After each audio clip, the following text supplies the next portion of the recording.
আসসালামু আলাইকুম আরহামাতুল্লাহি ওয়াবারাকাতুহু। সম্মানিত উপস্থিতি, আজ আমাদের সবারই একটা প্রশ্ন যে হুজুর,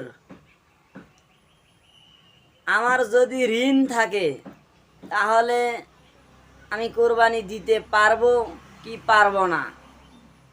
আবারও প্রশ্ন জাগে যে হুজুর, আমার যদি ঋণ থাকে তাহলে আমার কোরবানি জায়েজ হবে না জায়েজ হবে না। আমরা অনেকেই ঘুরপাক খাচ্ছি এই প্রশ্নটা নিয়ে। তো দেখা যাক কোরআন এবং হাদিসে কি বলে। বলা হয়েছে আপনার যদি ঋণ থাকে আপনি কোরবানি দিতে পারবেন কি পারবেন না। তো এখানে বলা হয়েছে, মনে করেন যে আপনি বিবাহ করছেন, আপনার স্ত্রীর দেনমোহর পরিশোধ করেননি, এটা কিন্তু আপনি ঋণের মধ্যে পড়ে আছেন। এটা আজ হোক কাল হোক স্ত্রীর দেনমোহরটা পরিশোধ করতে হবে। যেমন এই রকম ঋণ থাকলে আপনি কোরবানি দিতে পারবেন, জায়েজ আছে, কিন্তু দেনমোহর পরিশোধ করতে হবে, এই ঋণটা পরিশোধ করতে হবে অতি দ্রুত। আবার দেখা যাচ্ছে আপনি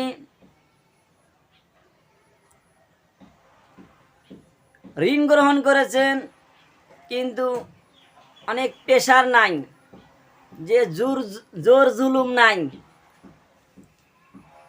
যে আপনি কিস্তিতে বা মাস সিস্টেমে বা বছরান্তে আপনাকে ঋণ পরিশোধ করা লাগে, এক্ষেত্রে আপনি কোরবানি দিতে পারবেন।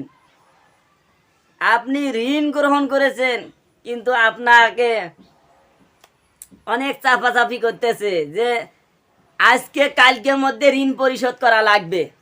এরকম যদি পরিস্থিতি হয় তাহলে আগে আপনার ঋণ পরিশোধ করতে হবে, তারপর কোরবানি দিতে হবে। এজন্য ঋণ হচ্ছে দুই প্রকার। এই ঋণ দুই প্রকার। যে ঋণের মধ্যে অর্থাৎ কোনো চাপ নাই, ব্যস্ততা নাই, ওটা এক প্রকার ঋণ। আর একটা ঋণ হচ্ছে যে আপনাকে ঋণ গ্রহীতা আপনাকে প্রেশার দিচ্ছে, চাপ দিচ্ছে যে অবশ্যই আপনাকে ঋণটা পরিশোধ করতে হবে।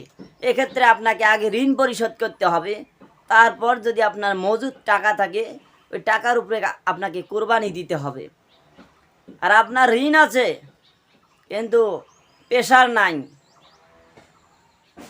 যে বছরান্তে বা কিস্তিতে ঋণ পরিশোধ করা লাগবে,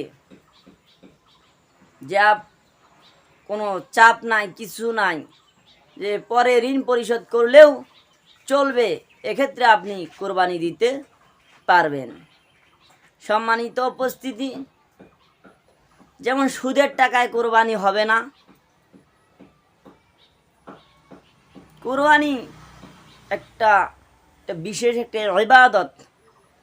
এই কোরবানি একটা খামখেয়ালি কথা না। কোরবানি শুধু গোস্ত খাওয়া, গরু ভোজন করা, এটা না।